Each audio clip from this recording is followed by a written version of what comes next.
Shalom pemirsa, secangkir pengharapan untuk mengawali hari ini, pandangan dunia-dunia lain.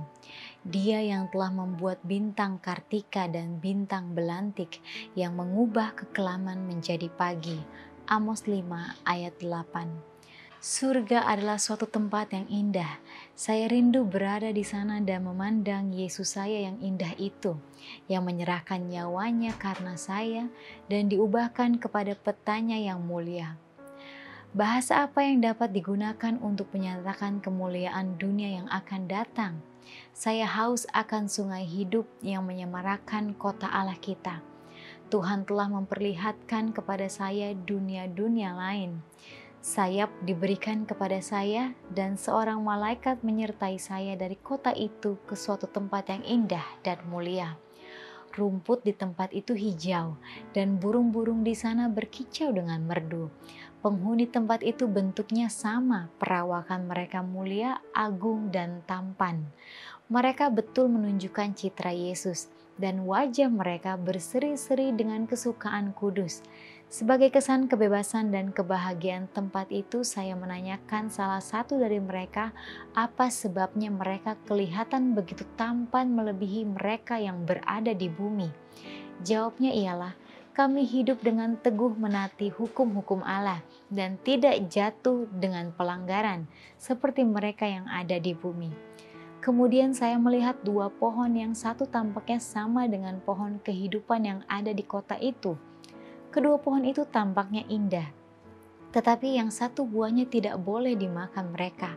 Mereka mempunyai kuasa untuk memakan kedua-duanya, tetapi dilarang untuk memakan yang satu. Kemudian malaikat yang menyertai saya berkata kepada saya, tidak ada seorang pun di tempat ini yang sudah mencicipi buah pohon terlarang itu. Tetapi jikalau mereka sampai memakannya, maka mereka akan jatuh. Kemudian saya dibawa ke suatu dunia yang mempunyai 7 bulan. Di sana saya melihat Henok yang baik itu, yang sudah diubahkan. Di tangan kanannya ia memegang pelepah palem yang mulia, dan pada setiap daun tertulis kemenangan. Di sekeliling kepalanya terdapat rangkaian bunga putih yang menyilaukan, dan terdapat daun-daun pada rangkaian bunga itu, dan di tengah-tengah setiap daun tertulis kemurnian.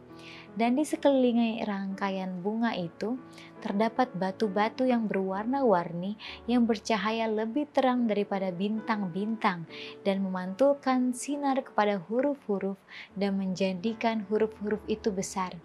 Di bagian belakang kepalanya terdapat sebuah busur yang mengikat rangkaian bunga itu, dan pada busur itu tertulis kesucian. Di atas rangkaian bunga itu terdapat sebuah mahkota yang indah bercahaya, lebih terang daripada matahari. Saya menanyakan padanya kalau inilah tempat di mana ia dipindahkan dari bumi. Ia berkata, bukan di sini. Di kota itulah rumahku, dan saya hanya datang untuk mengunjungi tempat ini. Ia berpindah-pindah tempat seakan-akan di rumah sendiri layaknya. Saya memohon kepada malaikat yang membawa saya supaya membiarkan saya tinggal tetap di tempat itu.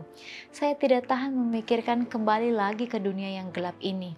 Kemudian malaikat itu berkata, engkau harus pulang, dan jikalau engkau setia, engkau dengan yang 1444 itu akan berhak mengunjungi semua dunia dan menyaksikan hasil ciptaan tangan Allah. Demikianlah renungan kita hari ini, selalu mulai harimu dengan secangkir pengharapan.